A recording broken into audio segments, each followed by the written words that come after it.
Bismillahirrahmanirrahim. Ila hadratin Nabiyil Mustafa Muhammadir Rasulillah sallallahu alaihi wasallam. Al-Fatihah. A'udzu billahi minasyaitonir rajim. Bismillahirrahmanirrahim. Alhamdulillahi rabbil alamin.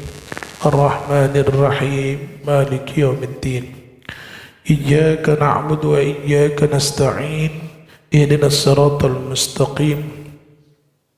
Siratal ladzina an'amta 'alaihim ghairil maghdubi 'alaihim waladdallin. Amin.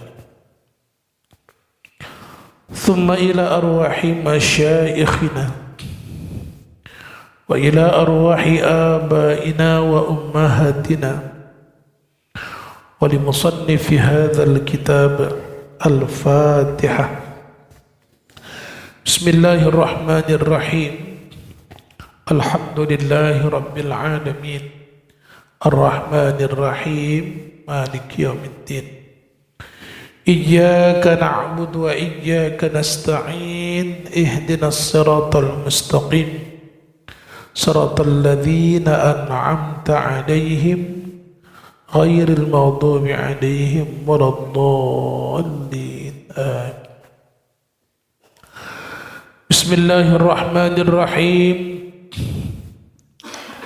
الحمد لله رب العالمين والصلاة والسلام على أشرف الأنبياء والمرسلين وعلى آله وصحبه أجمعين. قال المؤلف رحمه الله تعالى وعلى من نفعنا بعلومه في الدارين آمين. ثم قال اللهم هداية للصواب يا رب العالمين. بسم الله الرحمن الرحيم.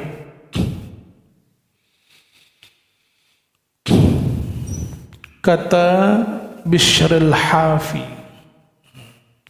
Bishril Hafi dikenal juga namanya adalah Abu Nasir. Bishril Hafi ini pada masa 157 Hijriah, 700-an Masehi.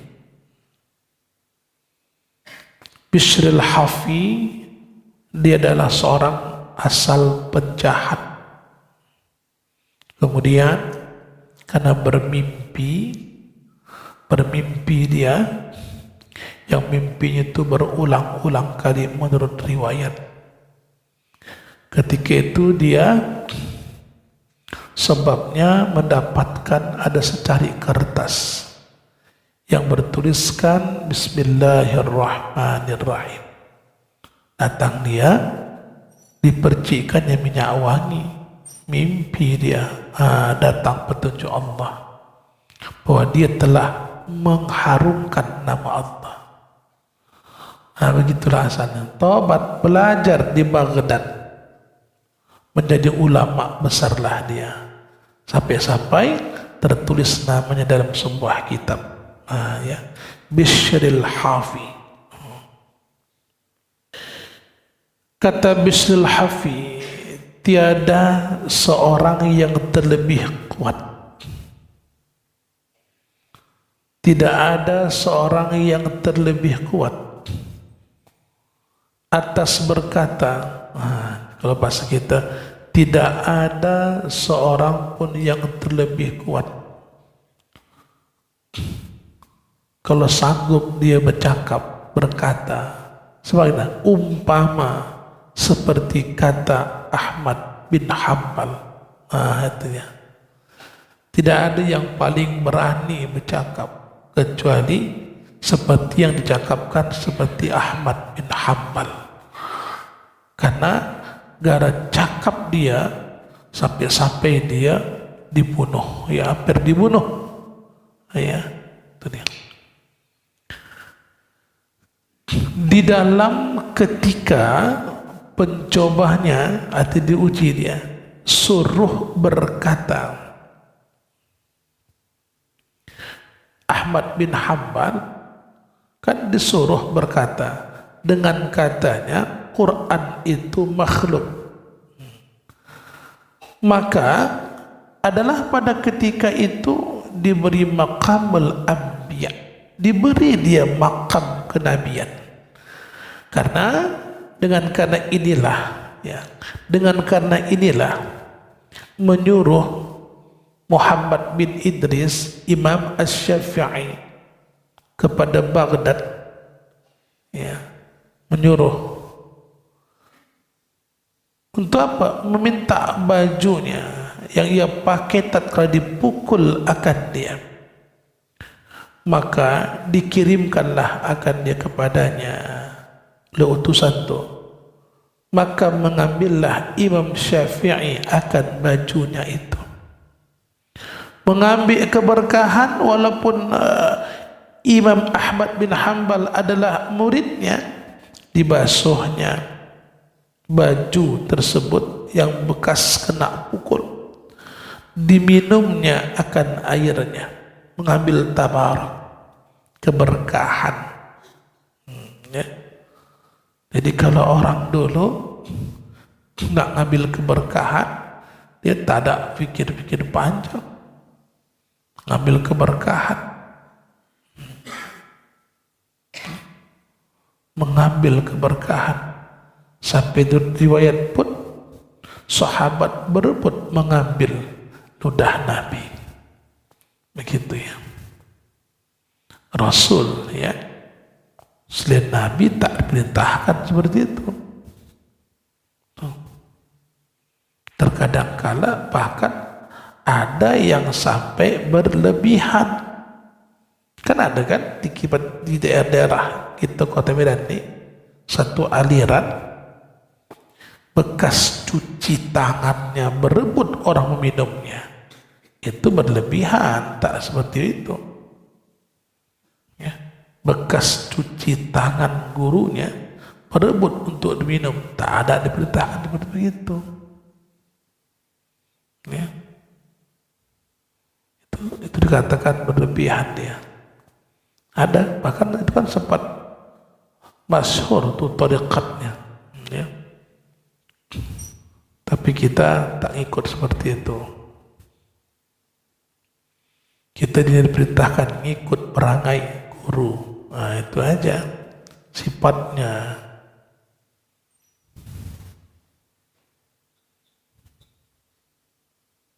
Nah, kemudian dibasuhnya dan diminumnya akan airnya, kemudian maka taruhnya yang lebihnya di dalam kaca. Maka siapa sajalah tiap-tiap yang sakit daripada sahabatnya diberi sedikit air itu, maka apabila disapukan pada tubuhnya yang sakit, hilang sakitnya. Berkah kemuliaannya, hilang sakitnya. Disapukan ke tubuhnya yang sakit, hilang sakitnya. Keberkahan banyak di tempat kita ini. Dulu ulama-ulama yang banyak kekeramatannya. Kalau di Binjai dulu ada namanya Syekh Ibrahim Bonjol. Kilometer berapa itu? Apa dengar namanya? Syekh Ibrahim Bonjol ini membawa tariqat Samaniyah Naqsabandiyah. Ya. Cuma bedanya dengan besilam, bambu salam, Syekh Ibrahim Bonjol mereka ke Syekh Muhammad Abdul Qadir, Syekh Abdul Qadir Balubus. Sedangkan di bambu salam Syekh Abdul Wahab Rokan, Syekh Abdul Wahab Rokan kepada Syekh Sulaiman Zuhdi. Dia lain, cuma nanti bertemu kepada Syekh Bahauddin sama. Sama dia. Cuma mereka banyak mengamalkan samaniyah.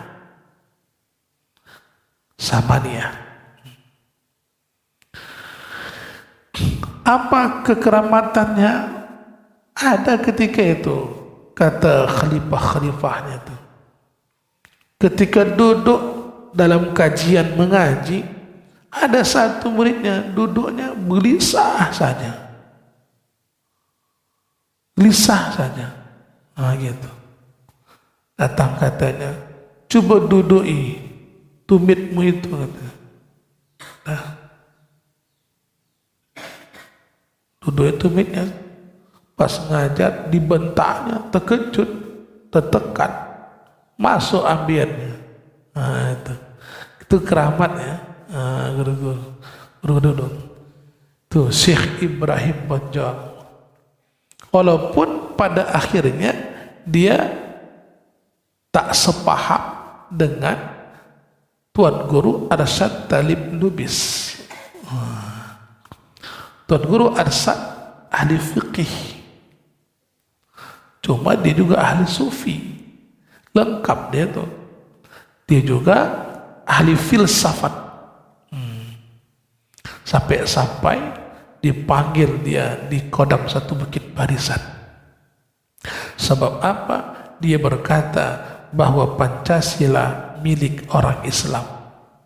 Dia berani dipanggil. Dulu kan Polda, polisi, dulu tidak seperti dulu kan. Dulu tentara dipanggil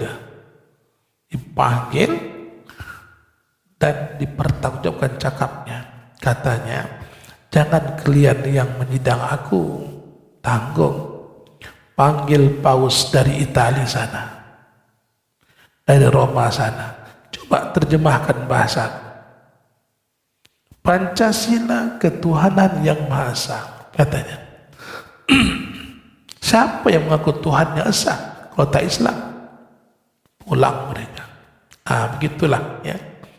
Ulama-ulama dulu banyak kekeramatan dan kemuliaannya.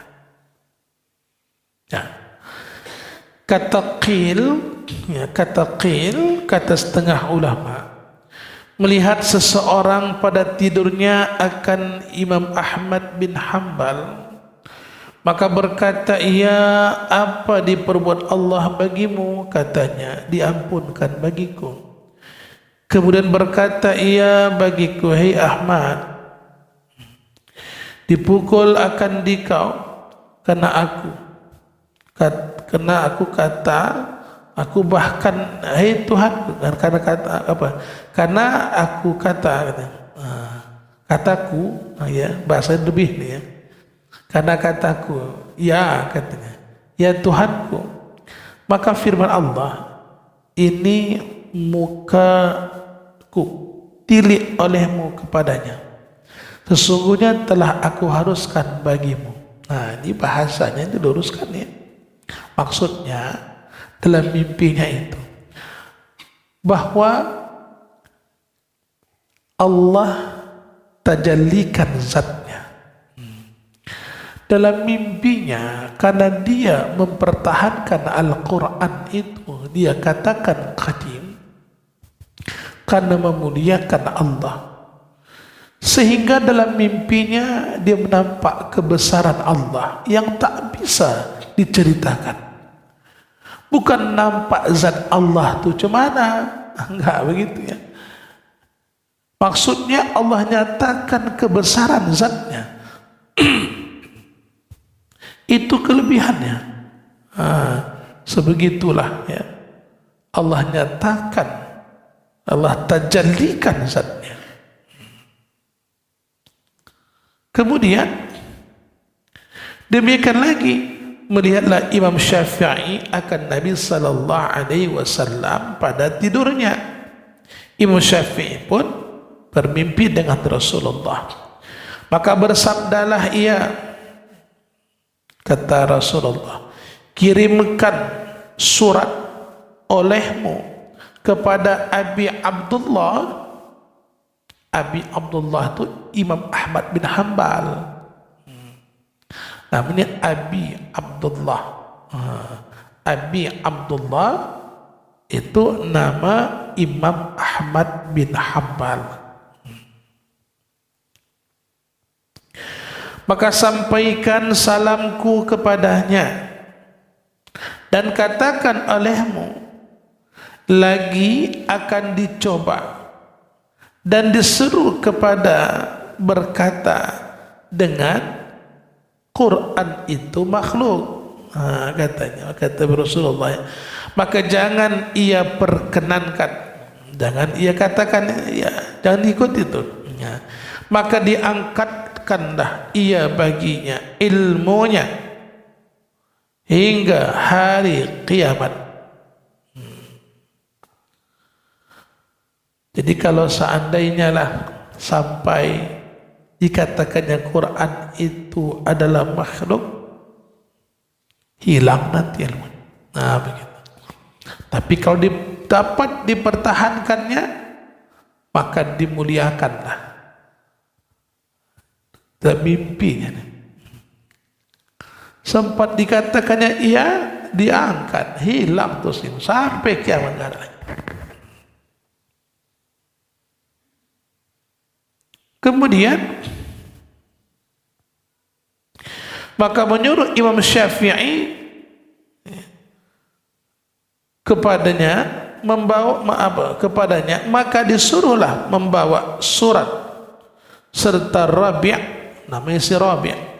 Maka tatkala sampai kepadanya diberilah surat itu, maka berkatalah Rabi', beri hak bisyarah, yakni menyukakan, maka ditinggalkanlah baju, diberilah kepadanya, yaitu Imam Syafi'i.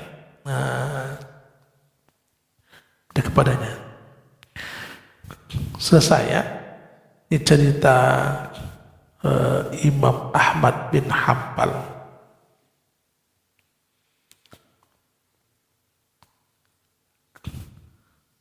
Maka inilah ya, terakhir ya cerita kalam ya dalam sifat ma'ani ya. Maka inilah 7 sifat, yaitu qudrat, iradat, ilmu, hayat, sama, basar, dan kalam. Dinamakan dia sifat ma'ani ya, sifat yang memberi makna ya. Maka melahirkan nanti ma'nawiyah karena berdiri dengan zat, melahirkan satu hukum. Gitu ya, satu hukum. Nah, maka arti sifat ma'ani itu kullu sifatin mawjudatin qaimatin bimawjudin aujabat hukman. Kullu sifatin mawjudatin qaimatin bimawjudin aujabat hukman. Tiap-tiap sifat yang mawjud ya, pada zihin ya, tiap-tiap sifat yang mawjud yang ada pada zihin, pada akal, pada hati. Zihin itu akal, pada hati. Dan pada kharij, kharij itu panca indera. Tiap-tiap sifat yang ada pada zihin, pada zihin ya, pada hati atau pada akal, dan pada kharij atau panca indera, berdirilah dengan mawujud ya, berdirilah dengan diadakan itu, yakni yang berdiri pada zat Allah Ta'ala mewajibkan hukum. Jadi sifatnya ada pada zat, maka melahirkan satu hukum, yakni manakala berdiri ia pada zat, mensabitkan ya, langsung ya, mensabitkan, menetapkan zat itu hukum. yaitu sifat ma'nawiyah. Ya. Karena melahirkan satu hukum apa? Ma'nawiyah namanya. Memberikan makna. Ma'ani itu makna. Karena sifatnya ada pada zat, berdiri pada zat. Menerangkanlah dia, maka lahirlah satu hukum. Namanya ma'nawiyah. Umpama kudrat Allah bersifat kuasa. Manakala berdiri ia pada zat, berdirilah sifat kudrat itu pada zat, ya. Allah itu kuasa, maka mewajibkan zat itu hukum, ya. Mewajibkanlah zat itu hukum, yaitu dikatakan qadirun. Dikatakanlah Allah itu yang maha kuasa. Dikatakanlah Allah itu yang maha kuasa. Kenapa dikatakan dia maha kuasa? Karena dia bersifat dengan qudrat. Karena Allah bersifat dengan qudrat, maka dikatakan dia yang maha kuasa.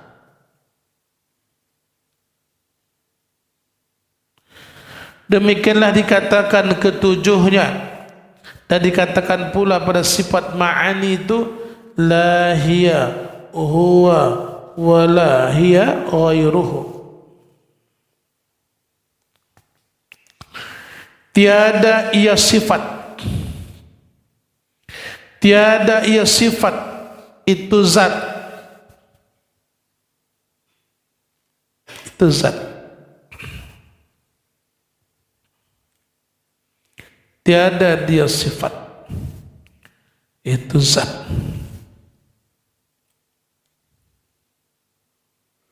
Karena Allah bukan sifat.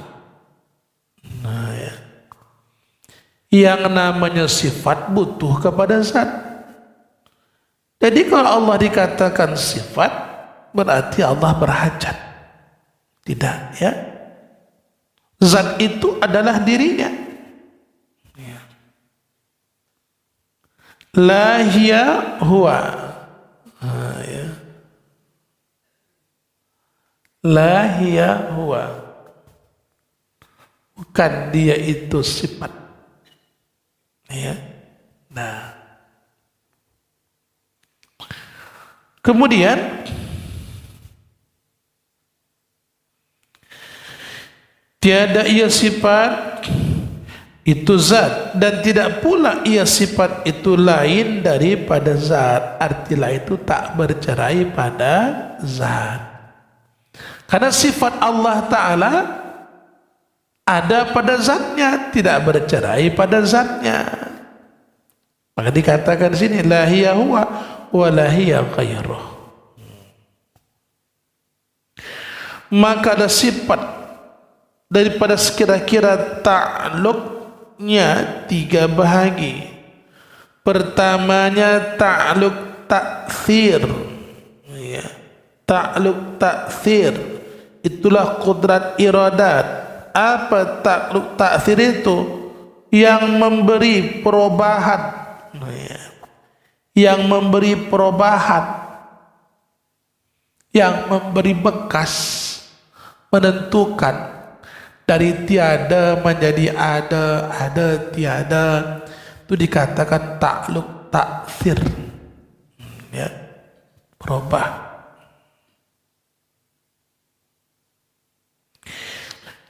Yang kedua ta'alluq inkishaf.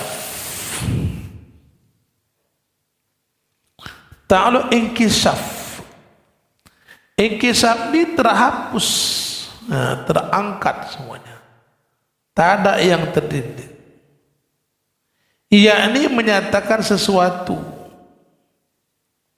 yaitu sama, basar, ilmu.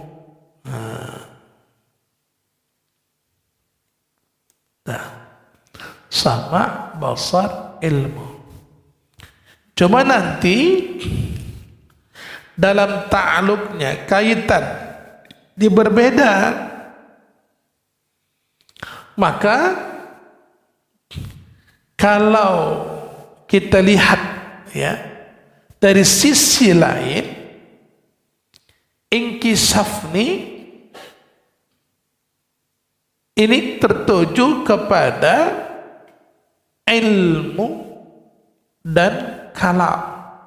Nah, cuma kepada kalam dikatakan sebagai dilalah, petunjuk.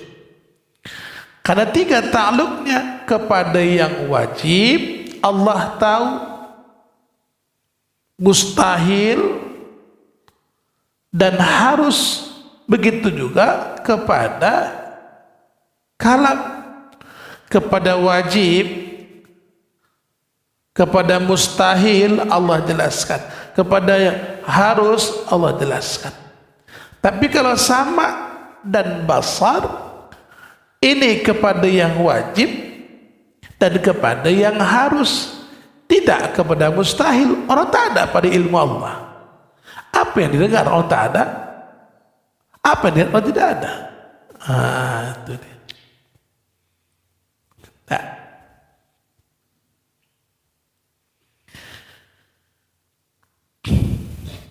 Yang ketiganya ta'aluk dilalah, yaitu kalam.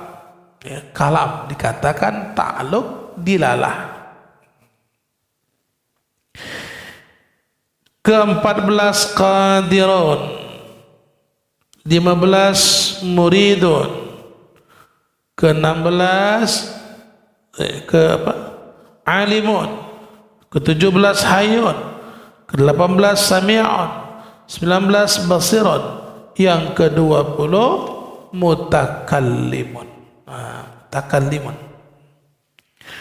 Maka inilah 7 sifat pula, dinamakan dia akan sifat ma'ani, yaitu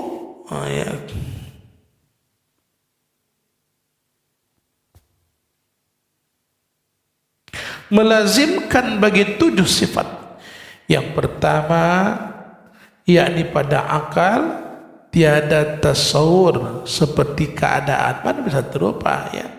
Keadaannya qadirun, yakni yang kuasa.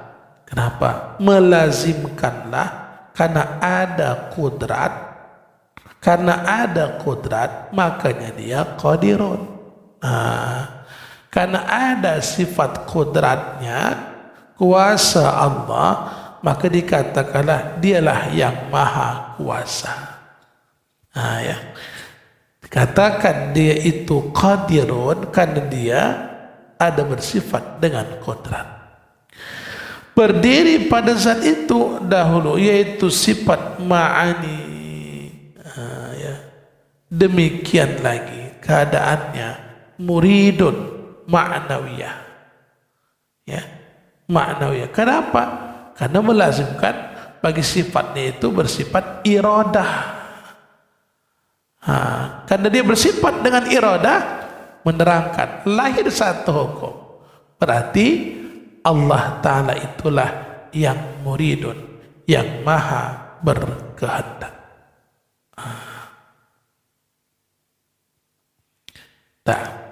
Jadi sampailah nanti yang akan datang ya, karena Allah yang alimun. Cukuplah ya.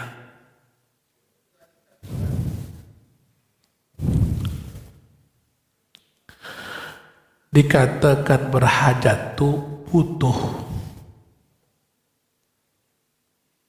Ketika Allah berbuat sesuai dengan iradahnya, ya, sesuai dengan iradahnya. Sedangkan kudrat dan iradah itu takluk kepada yang harus. Mana dikatakan lagi Allah berhajat? Tidak kan? Jadi kalau takluk kepada yang harus, itu terserah Allah nak berbuat atau tidak. Maka dikatakan fa'alul lima yurid. Berbuatlah Allah bagi apa yang ia kehendaki. Tak berhajat tuh. Oh ya. Bismillahirrahmanirrahim. Dah nampak? Bermula kulit bangkai sekaliannya suci dengan disamakan dia. Sama ada bangkai binatang yang dimakan akan dia dan lainnya itu yang tak dimakan.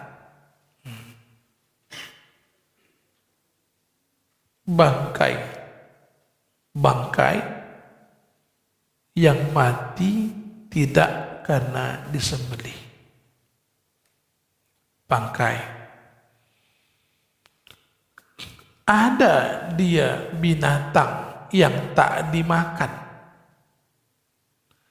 Disembelihkah atau tidak, mati tetap hukumnya bangkai. Apa contohnya? Dapat awak singa.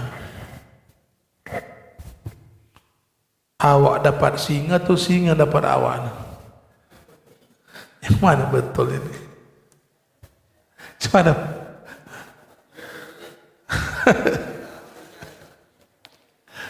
Dapat kita lah singa tuh umpamanya. Jabat kakinya, jabat. Arahkan ke kiblat, banyak itu waktu kan. Bismillahirrahmanirrahim. Allahu Akbar, Allahu Akbar. Tap digolahnya. Asal dah digolahnya, disembelihnya, matilah singa itu. Apakah singa itu juga dikatakan bangkai? Tetap bangkai karena tidak dimakan. Karena tidak dimakan. Ya. Walaupun disembelih dia, karena dia tidak dimakan. Itu ya. Nah. Dan kaifiatnya, caranya, bahwa dihilangkan ya, lebih-lebih daripada kulit, daripada darah dan daging yang ada pada kulitnya dan lainnya, daripada barang yang membusukkan akan dia dengan sesuatu yang tajam rasanya dan yang kelat seperti tawas dan buah manjakani. Dan umpamanya, jikalau najis sekalipun seperti tai merpati memadai ia, melainkan kulit anjing dan babi.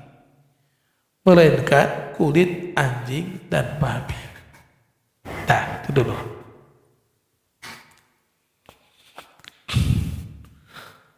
Menyamak, ikatnya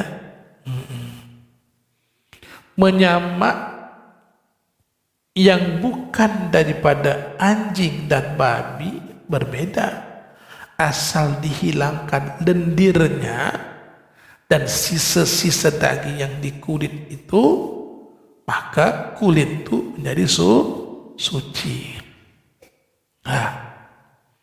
Melainkan kulit anjing dan kulit babi tak bisa. Kenapa tak bisa? Contoh lagi ke sana. Kenapa daging babi diharamkan? Karena pada daging babi itu ada penyakit, ada cacing pita yang direbus dengan 100 derajat tidak mati. Maka orang yang makan daging babi corok kulitnya, dagingnya amis, busuk. Makanya ada kalimat bahwa lebih besar mudaratnya. Ini kita fikih. Ya.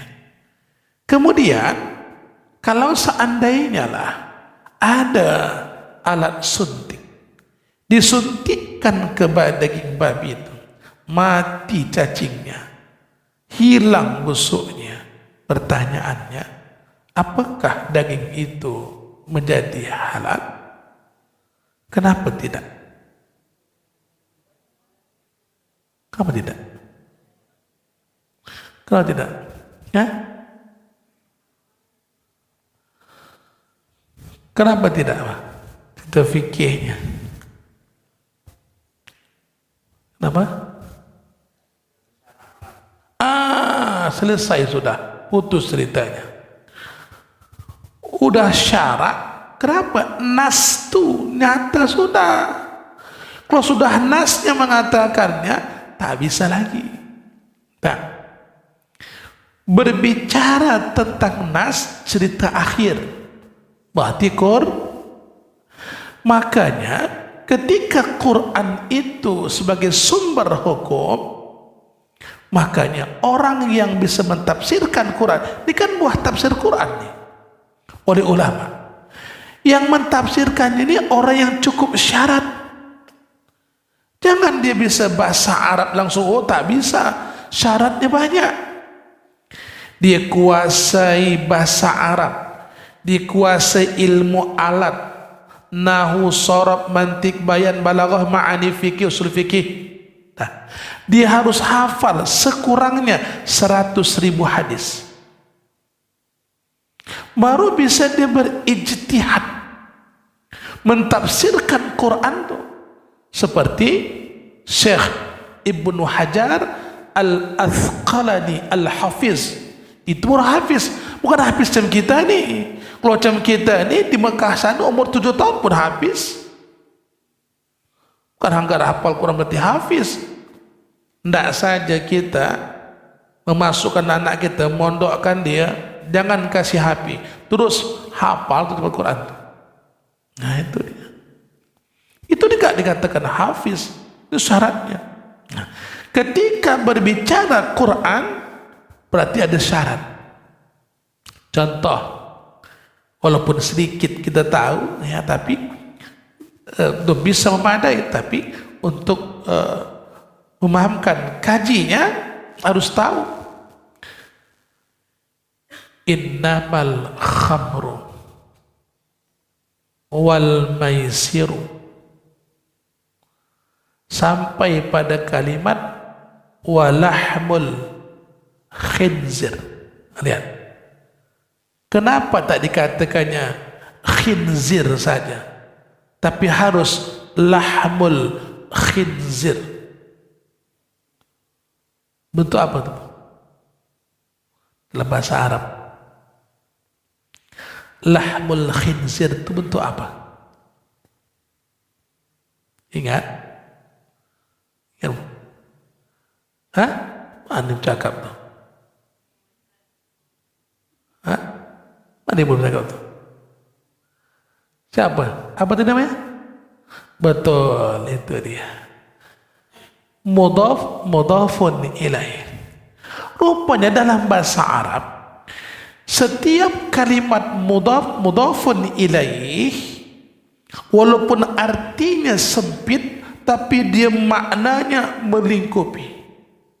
Dua kata satu makna. Lihat, kalau arti sempitnya, lahmul khinzir, daging, berarti kulit tak masuk. Nah, tapi tak begitu mahamkannya. Rupanya di dalam arti yang sempit menunjukkan kepada makna yang luas, bermakna kuliah. Apa saja yang ada pada anjing, pada babi, semuanya haram. Bahkan yang diperanakkan sebab dia haram semuanya. Iya, innamal khamr. Bentuknya tidak mudhaf, ya, bukan mudhaf ilaih. Khamar. Apa hukum khamar? Haram. Bisakah khamar jadi suci? Bisa? Bisa. Kalau berubah dengan sendiri, tak dicampuri, maka dia menjadi tengok berubah, kan? Kenapa? Bentuknya bukan mudhafun ilaih.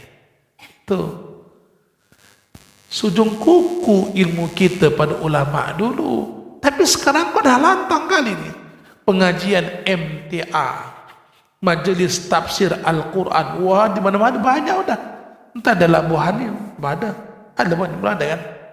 Tak ada. Kalau daerah Medan sana banyak. Di Bilal ada, Tembong apa lagi? Kalau Tembong tu lengkap.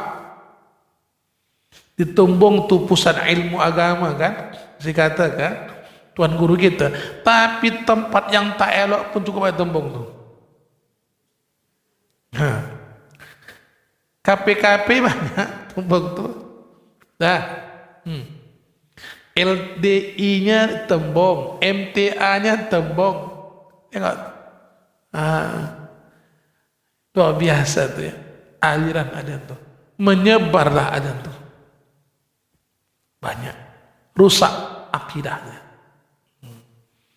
Kalau fikihnya rusak, masih bisa dibetuli. Kalau i'tiqad rusak,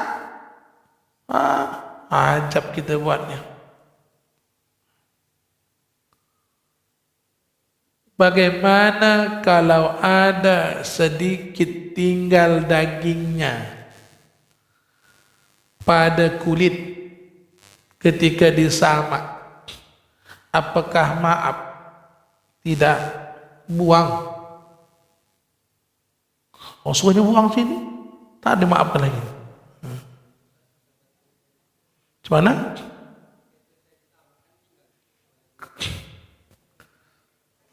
Kulit bangkai disamak, dibersihkan. Ya, yang maaf nanti dia ada bulu-bulunya sedikit dalam tubuh. Nah, kemudian bagaimana dengan daging-dagingnya? Dagingnya wajib dihilangkan. Walaupun nanti ada macam bercak daging, tak dikatakan daging lagi. Sebegitunya lah. Kenapa? Kalaupun seandainya rusak dia, tak mengapa, tak yang lain. Sebegitunya. Tak mengapa, tak butuh dia tu. Kecuali pada kita, pada dia cuci pakai nanak. Kan ada emak-emak yang rajin kali ya. Seminggu sekali nyuci pakai nanaknya kecil tu. Sampai-sampai kuning taik tu. Lengket, dicuci lah sudah, ambil sabun batangan, direndam dia mula kan, dah barulah cuci. Udah cukup bersih sudah, wangi dah, namun nampak macam kuning sikit tu. Maaf lah dah itu dia. Bisa dihilangkan Pak, bisa ambil gunting, tak hilang lah itu. Jangan lagi tu lengket dah dia. Gitu juga lah daging tu. Di kulit tu wajib dihilangkan. Tapi ada macam kayak daging sikit tak dikatakan lagi daging tu, jangan katakan daging lagi. Bersih sudah dia. Dia pertena batu bawah ni dia. Sikit lagi bayo, sikit lagi dia. Jadi ya. Dan yang diperanakkan daripada keduanya atau daripada salah satu pada keduanya dengan binatang yang suci, maka tak suci disamakkan dia. Ya, kalaupun diberanakkan dia. Udah. Maka apabila disamak kulit yang telah terdahulu sebutnya, sucilah zahirnya dan batinnya, dimaafkan bulu yang sedikit padanya. Dan bulu bangkai dan tulangnya dan kuku tanduknya dan lainnya najis sekaliannya, tidak suci disamakkan akan dia. Dan dikendaki dengan bangkai binatang yang hilang hidupnya dengan ketiadaan sembelih yang dimuktabarkan pada syarak, seperti sembelih binatang yang tak dimakan, seperti himar dan bagal, ya, dan yang disembelih dengan tulang, dan sembelihan majusi dan orang yang muhrim sedang ihram, ya, pada sembelih perburuan, maka tidak dikecualikan, diistisnakan anak binatang yang disembelih ibunya. Apabila keluar daripada perut ibunya, mati ia dengan disembelihkan ibunya, tiada dengan sebab yang lain karena sembelihnya pada sembelih ibunya, maka jikalau keluarlah ia lagi hidup padanya, secara tafsir nampak jelas jika padanya hayat madhbuh halal dengan tiada sembelih, dan jika hayat mustaqirah, ya, udah nak di ujung sudah, maka tak dapat tiada daripada sembelihkanlah dia. Jadi kalau ada yang keluar, baik, kita lari ke bawah sikit lagi, lihat ya, apabila sedikit, ya, disamak kulit yang telah terdahulu sebutnya, sucilah zahirnya dan batinnya, dimaafkan bulu yang sedikit padanya. Itu dia. Tak, jangan kata ke daging lagi, jangan kata lagi, udah disamak bersih dia dengan manjakani yang keras atau dengan tawas yang ke satu, bersih sudah, tapi ada macam kayak daging dia tu, nah kayak daging, jangan bagaikan daging lagi, suci dah itu, tak dikatakan daging lagi. Udah disental gitu ke orang kampung. Kalau katakan daging lagi, mencari cakap ulama kita. Kenapa? Yakin kau tu daging lagi, ambil. Tapi tak dikatakan daging lagi, kenapa? Tak bisa manfaat lagi. Kalau lah umpamanya dia sebagai daging kambing umpamanya, tak manfaat lagi dia tu. Sama ketika kita nguliti kambing, kan ada kayak lengket di gulunya tu, itu tak dikatakan daging lagi. Dikatakan lagi, maaf, tak disedilangkan dia. Iya, tapi gini, tak dikatakan lagi itu daging, hilang dia. Tak dikatakan lagi daging. Kalau dikatakan dia itu daging, wajib hilangkan, nyata lagi namanya. Tapi kalau bulu ni ada yang sukar, contoh, usahlah ke yang najis itu saja. Ya, gini asal, contohnya, kita motong kambing biri-biri, yang nyembelih tak pandai, meletakkan sembarangan, lengket bulu tu ke daging, coba buang daging bulu itu, tak akan terbuang lagi tu. Coba cuci seperti tak akan tercuci lagi tu bulu itu.